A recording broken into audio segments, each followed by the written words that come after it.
Hello, good morning. വീഡിയോയിലേക്ക് സ്വാഗതം കേട്ടോ. പിന്നെ പാക്കിങ്ങിലാണ്. ഉപ്പിലിട്ടത് പാക്ക് ചെയ്യുക. ഞാൻ പറഞ്ഞില്ലേ, ഈ നെല്ലിക്ക പ്രശ്നം മാറിയിട്ടില്ല കേട്ടോ. ഇത് കേടല്ല. എന്താ സൈഡിലുണ്ടോ, നാടൻ നെല്ലിക്കയാണ്. ഈ നെല്ലിക്ക വാങ്ങിക്കാറില്ല, പക്ഷെ ഒരു ചാക്ക് എടുത്തത് ഇപ്രാവശ്യം ഇങ്ങനത്തെ കിട്ടിയത്. ഈ ചാക്കിൻ്റെ ഉള്ളിൽ എന്ത് നെല്ലിക്കയെന്ന് കാണാൻ പറ്റിയില്ല. വീട്ടിൽ കൊണ്ടുവന്ന് നോക്കിയപ്പോഴാണ് ഇതാണ് അവസ്ഥ. ഇത് കേടല്ല, ഒരു കളറാണ്. അത് നാടൻ നെല്ലിക്കൊക്കെ ഉണ്ടാവും. അത് മഴ ഇങ്ങനെ എന്താ പറയുക, നെല്ലിക്ക ഇങ്ങനെ പൂവായിട്ടിരിക്കുന്ന സമയത്ത് പൂവായിട്ട് ഇങ്ങനെ ചെറുതായി ഇങ്ങനെ വരില്ലേ, ആ സമയത്ത് മഴ പെയ്താൽ പിന്നെ നെല്ലിക്ക വലുതാകുമ്പോൾ ഈ കളറുണ്ടാവും. അപ്പോൾ അതാണ് ഇട്ടത്. അത് വെച്ചിട്ട് തന്നെ ഇടുന്നത്. കേടല്ലാത്തതുകൊണ്ട് കുഴപ്പമില്ല. പിന്നെ പപ്പായ, ക്യാരറ്റ്, മാങ്ങ പാക്ക് ചെയ്തത് ഇതാ. പിന്നെ തീരെ പറ്റാത്തത് ഞാൻ മാറ്റിച്ചിട്ടാ. അത് വെള്ളത്തിലിടുമ്പോൾ ഉപ്പ് വെള്ളത്തിലിടുമ്പോൾ അതിന് കളർ നന്നായി കാണും, വലുതായി കാണുമല്ലോ. അപ്പോൾ നല്ല കളറുള്ളതൊക്കെ മാറ്റിച്ച്. അപ്പോൾ രാവിലെ എൻ്റെ ഡ്യൂട്ടിയിലാണ്. ഇതാ വെള്ളം, ഇതിൽ ചേർക്കാനുള്ള വെള്ളം കേട്ടോ.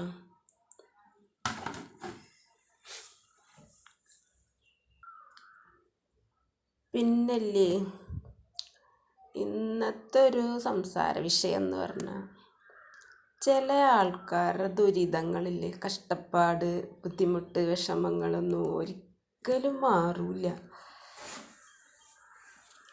എത്ര കാലം കഴിഞ്ഞാലും ഇനിയിപ്പോൾ എന്തൊക്കെ സമ്പത്തുണ്ടായാലും ശരി, എന്നാലും അവരുടെ കഷ്ടപ്പാട് മാറില്ല. ബുദ്ധിമുട്ട്, വിഷമം, ടെൻഷൻ, തൊയിരക്കേട്, അങ്ങനെയുള്ള കാര്യങ്ങളൊന്നും ഒരിക്കലും മാറില്ല. അതെന്താണെന്നറിയോ? ഞാൻ മനസ്സിലാക്കിയെടുത്തോളം എന്താണെന്നറിയോ, നമ്മൾ കുറച്ചൊക്കെ നമ്മൾ നിയന്ത്രിക്കണം. അതായത് കഷ്ടപ്പാട് മാറണം എന്ന് നമ്മൾ ആദ്യമായിട്ട് ആഗ്രഹിക്കുകയും വേണം. പിന്നെ എന്താ പറയുക, കഷ്ടപ്പാടുകളിൽ നിന്ന് കുറച്ചൊക്കെ നമ്മൾ ഒഴിഞ്ഞു നിൽക്കണം. അതായത് ഇപ്പോൾ ഞാനിപ്പോൾ ഒരു ഉദാഹരണം പറയട്ടോ. എൻ്റെ അറിവിലുള്ള ഒരു ചേട്ടനും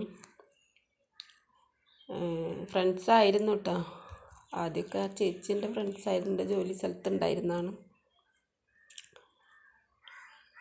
അപ്പോൾ അവർ എന്ന് പറഞ്ഞാൽ ഒരുപാട് നാളായിട്ട് ഇങ്ങനെ വാടക വീട്ടിലായിരുന്നു താമസം.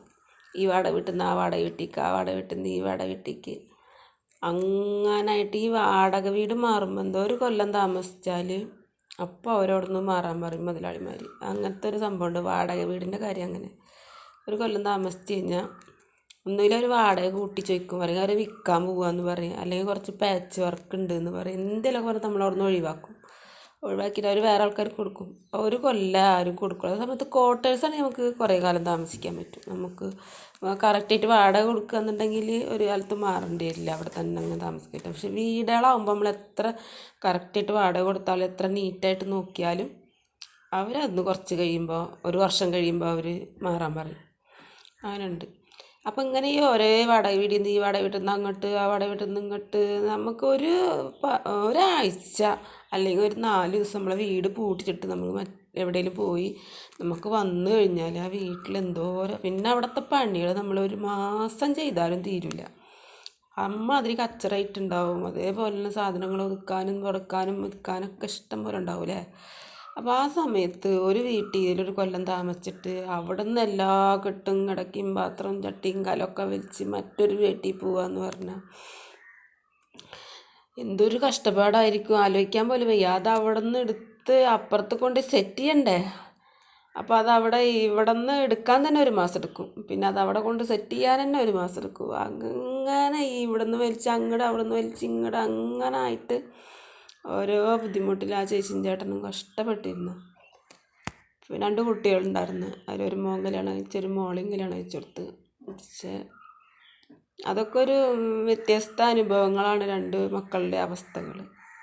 അങ്ങനെ കുറേ കാലം താമസിച്ച് പഞ്ചായത്തിൽ നിന്ന് ഒരു വീട് കിട്ടി. അതിൽ തേപ്പ് പണിയും കാര്യങ്ങളൊന്നും കഴിഞ്ഞിട്ടില്ല. വാർപ്പിട്ട് എന്തൊക്കെ നിലത്ത് വല്ല ഷീറ്റ് അതൊക്കെ വിരിച്ച് ആ പാത്രങ്ങളും ചട്ടിയും കലൊക്കെ അവിടെ കൊണ്ടു വെച്ചപ്പോൾ വാടക വീട്ടിൽ നിന്ന് മുഷിഞ്ഞപ്പോൾ മരിയോളെ വീട്ടിൽ പോയി. മോള് വേറൊരു വീട് വാടകയ്ക്ക് എടുത്തിട്ട് അങ്ങോട്ടും പോയി. പിന്നെ ഈ അച്ഛനമ്മ ഒറ്റക്കായി. അങ്ങനെ ഇരിക്കുമ്പോഴാണ് പഞ്ചായത്തിൽ നിന്ന് വീട് കിട്ടി, പാസ്സായി, ഇതൊക്കെ ആയി സെറ്റായി. അതിലാണ്ട് വന്ന് ഇരുന്നപ്പോൾ അതിൽ താമസാക്കിന്നാൽ അവറ്റകൾക്ക് ആ ഉള്ളത് വെച്ച് കുടിച്ചിട്ട് ആ ചേട്ടൻ പണിക്കൊണ്ട്, ചേച്ചി തൊഴിലുറപ്പിൻ്റെ പണിക്കൊണ്ട്, അങ്ങനെയൊക്കെ ഉണ്ട്. അപ്പോൾ അവർ സമാധാനമായിട്ട് അവർക്ക് 2 പേർക്കും കൂടി അവിടെ ജീവിച്ചാൽ മതി. അവരെന്ത് വേണി കെട്ടി മോളേനും കുട്ടികളിനൊക്കെ ഇങ്ങോട്ട് വിളിച്ചിരുത്തി വീട്ടിൽ കൊണ്ടുവന്നു. അവിടുന്ന് കുറച്ച് കഴിഞ്ഞപ്പോൾ ഗൾഫിലായിരുന്ന മോനെയും കൊണ്ടുവന്ന്, അവിടുന്ന് കഴിഞ്ഞപ്പോൾ മരുമോളെയും കൊടുന്ന്, മക്കളെയും കൊടുന്ന്, ഒക്കെ കൊടുന്നിട്ട് ഇപ്പോൾ ഈ 3 സെൻറ്റ് സ്ഥലവും ഒരു വീടാണ് പഞ്ചായത്തിൽ നിന്ന് പാസ്സായത്. സ്ഥലവും വീടും പാസ്സായതാട്ടോ. അതിനകത്ത് 8-10 അംഗങ്ങൾ ജീവിക്കുകയാണ്. ഒരു സമാധാനവും സുഖവും ഒന്നുമില്ല. ഒരാളിൽ കൂടെ ഒരാളുണ്ടാകുമ്പോൾ നമ്മൾ അത്രയും നമ്മുടെ ആ ആളുടെ എത്ര അച്ചടക്കത്തിലും ചിന്തയിലും ജീവിച്ചാലും നമുക്കതൊരു സ്വൈരക്കേട്, സമാധാനക്കേട്. അപ്പോൾ ഞാൻ പറഞ്ഞ ചിങ്ക ഉള്ളത് വെച്ച് കുടിച്ച് 2 ആളും കൂടി പണിക്കോയി വെച്ച് കുടിച്ച് സമാധാനമായിട്ട് ഇരുന്നാൽ മതിയിരുന്നില്ലേ? മക്കളൊക്കെ നിൽക്കണോടത്ത് നിന്നോട്ടെ എന്ന് വിചാരിക്കാറുന്നില്ലേ? അപ്പോൾ അവരേനൊക്കെ വിളിച്ച് കൊടുന്നിട്ട് ഇപ്പോൾ നിങ്ങൾ കഷ്ടപ്പെടാറായില്ലേ എന്ന് പറയണം. അപ്പോൾ അവർ ചിന്തിക്കേണ്ട കാര്യമില്ല. നമ്മൾ പറഞ്ഞു കൊടുത്തപ്പോൾ അവർക്ക് അങ്ങനെ മനസ്സിലായില്ല. ചിലപ്പോൾ അവർ വേറൊരു വിപരീത അർത്ഥത്തിലാവും. ചിലപ്പോൾ എൻ്റെ മക്കൾ വരുന്നതിന് അവൾ ഇങ്ങനെ പറഞ്ഞു എന്നുള്ളതുണ്ടാവുക. അപ്പോൾ നമുക്ക് എപ്പോഴും ചെന്ന് പറഞ്ഞു. പക്ഷെ അവരെ കഷ്ടപ്പാടും ബുദ്ധിമുട്ടും വിഷമങ്ങളും കാണുമ്പോൾ നമുക്ക് കണ്ടു നിൽക്കാനേ പറ്റണുള്ളൂ. നമുക്കൊന്നും ചെന്ന് സഹായിക്കാൻ അതിനൊന്നും പറ്റില്ല.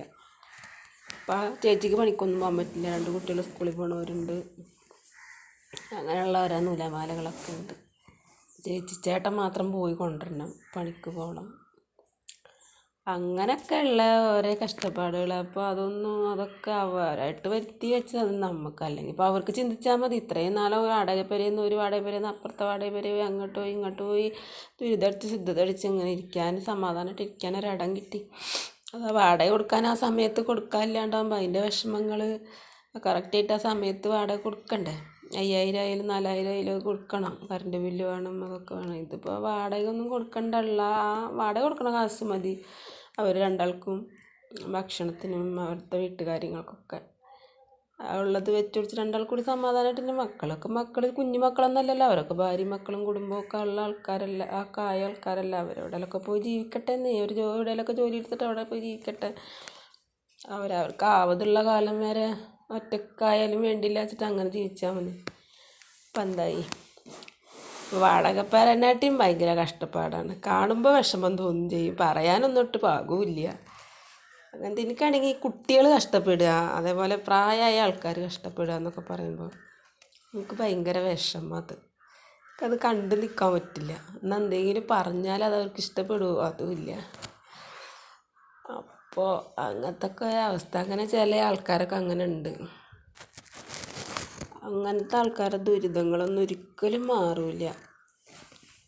അത് ആരെന്നെ മാറ്റി കൊടുത്തിട്ട് ഇപ്പം ഇത്ര നാൾ വാടക കൊടുക്കണം, വാടക വീട്ടിലാന്നുള്ള ടെൻഷനായിരുന്നു. ഇപ്പം അത് മാറി ഇപ്പോൾ ഒരു വീട് കിട്ടിയപ്പോൾ എന്നാൽ അതിൽ സമാധാനമായിട്ട് ഇരിക്കാൻ നോക്കിയപ്പോൾ അതും പറ്റാത്ത അവസ്ഥ. പറ്റണില്ല എന്ന് പറഞ്ഞാൽ അവരെന്നെയാണ് ഇപ്പോൾ അതൊക്കെ ദുരിതങ്ങൾ വലിച്ച് വീട്ടിൽ കൊണ്ടുവരുന്നത്. മക്കൾ അതുവരെ ഇല്ലാത്ത മക്കളെന്നെ പിന്നെ അവർ വിളിച്ചെടുത്തേണ്ട ആവശ്യമില്ലല്ലോ. അവരൊക്കെ അവിടെ ജീവിക്കണോടത്ത് അവരിരിക്കണോടത്ത് അവർ സമാധാനമായിട്ട് ഇരുന്നോട്ടെ എന്ന് വിചാരിച്ചാൽ മതിയിരുന്നല്ലോ. അപ്പം അങ്ങനത്തെ കുറേ കാര്യങ്ങൾ ഉണ്ട്. അങ്ങനത്തെ ആൾക്കാരുണ്ട് നാട്ടിൽ. അപ്പം എല്ലാവർക്കും ഇതാണ് ഇന്നത്തെ സംസാര വിഷയം. അപ്പം എല്ലാവർക്കും ഗുഡ് മോർണിംഗ് കൂടി പറയുന്നു.